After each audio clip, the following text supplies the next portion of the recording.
എല്ലാവർക്കും ചിമ്മൂസ് കിച്ചണിലേക്ക് സ്വാഗതം. ഇന്ന് നമ്മൾ ഈസി ആയിട്ടുള്ള ഒരു ബാച്ചിലർ പനീർ ഫ്രൈ ആണ് ഉണ്ടാക്കാനായിട്ട് പോകുന്നത്. ഈസിയാണ്.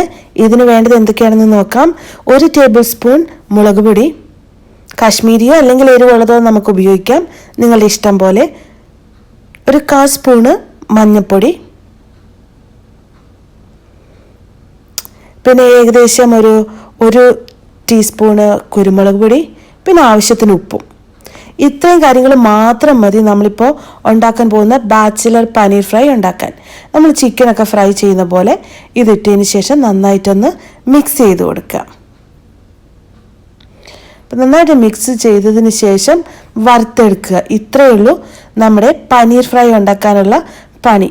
വളരെ ഈസിയാണ്, നല്ല ടേസ്റ്റിയാണ്. നിങ്ങളെല്ലാവരും ട്രൈ ചെയ്ത് നോക്കണം. അപ്പോൾ നമ്മൾ പാൻ വെച്ചിട്ടുണ്ട്. പാനിലേക്ക് നമുക്ക് ആവശ്യത്തിനുള്ള വെളിച്ചെണ്ണ ഒഴിച്ചു കൊടുക്കാം.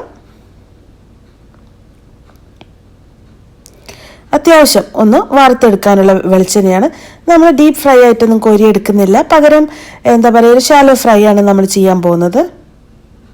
എന്നിട്ട് നമ്മൾ ഈ മസാലയൊക്കെ തേച്ച് വെച്ചിരിക്കുന്ന പനീർ ഓരോന്നായിട്ടൊന്ന് എടുത്ത് അതിലേക്ക് വെച്ച് കൊടുക്കാം. പനീറാണ്, അധിക സമയം വേവിക്കേണ്ട ആവശ്യമൊന്നുമില്ല, പെട്ടെന്ന് തന്നെ നമുക്ക് വറുത്തെടുക്കാൻ പറ്റും.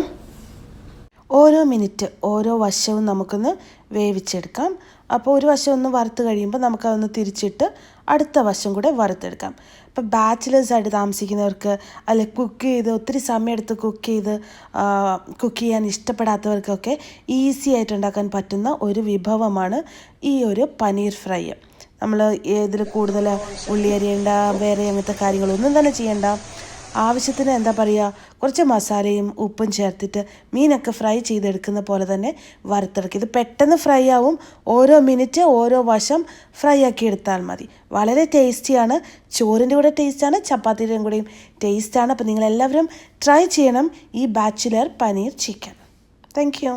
അപ്പോൾ ഈ ബാച്ചിലർ പനീർ ഫ്രൈ നിങ്ങൾക്ക് ഇഷ്ടമായെങ്കിൽ നിങ്ങൾ കൂട്ടുകാർക്കും കൂടെ ഒന്ന് ഷെയർ ചെയ്ത് കൊടുക്കണം. അതുപോലെ തന്നെ ചിമ്മൂസ് കിച്ചൺ ഇഷ്ടമായെങ്കിൽ ലൈക്ക് ചെയ്യാനും സബ്സ്ക്രൈബ് ചെയ്യാനും മറക്കരുത്.